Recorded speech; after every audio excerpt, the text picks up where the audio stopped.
नाजरीन, मैं इस्लामी जमहूरिया पाकिस्तान के साबिक वज़ीर आज़म जनाब इमरान खान साहब पर होने वाले कातिलाना हमले की शदीद मज़म्मत करता हूँ और दुआ करता हूँ उन अहबाब के लिए जो इस हमले में ज़ख्मी हुए।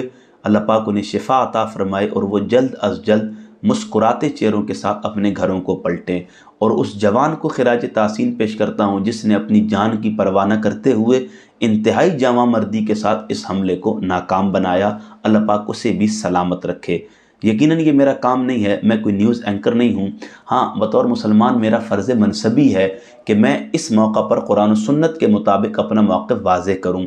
देखें, ख़ान साहब से मेरे लाख इख्तिलाफ़ात होंगे, सियासी नौइयत के, अक़ायद व नज़रियात के, उनसे ज़ाती नौइयत के भी, लेकिन इन इख्तिलाफ़ात की बुनियाद पर मैं किसी सूरत भी इस बात का मुतहम्मिल नहीं हो सकता कि किसी को उनकी जान के दर पे कर दूं या किसी को इस बात पर मोटिवेशन दूं कि वो उनकी जान के दर पे हो जाए, क्योंकि ना कुरान इसकी इजाज़त देता है, ना नबी की रहमत का मुबारक फरमान, ना कानून, ना ही शरीयत। इसलिए जब शरअ और कानून में ऐसे किसी इक़दाम की इजाज़त नहीं है तो हम किसी सूरत भी ऐसे किसी अमल को सपोर्ट नहीं कर सकते, बल्कि हम वाज़ेह तौर पर उसकी मुखालफत करेंगे।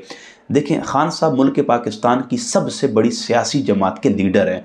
वो कुछ भी ना होते, बतौर इंसान भी मेरा फ़र्ज़ था कि अगर ऐसा कोई मामला होता है तो मैं अपनी आवाज़ ज़रूर बुलंद करूं।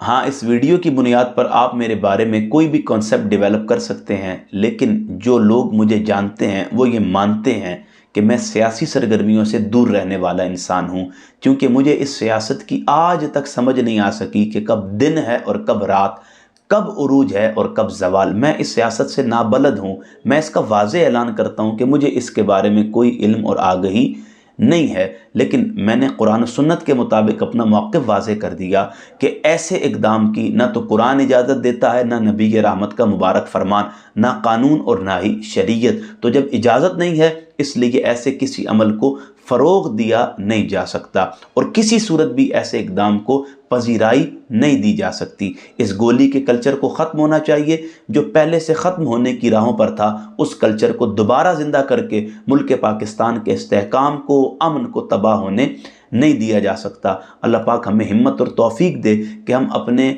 आमाल से ऐसे इक़दामात की नफ़ी करें और इख्तिलाफ़ को बर्दाश्त करना सीखें और मुल्क पाकिस्तान के अमन को तबाह करने जैसी इन साजिशों से ख़ुद को दूर रखें। अल्लाह पाक हमें सलामत रखे और ख़ान साहब और उनके साथ जुमला अहबाब जो ज़ख्मी हुए, अल्लाह पाक उन्हें शिफा अता फ़रमाए और जल्द अज़ जल्द वो मुस्कुराहट भरे चेहरों के साथ अपने घरों को पलटें।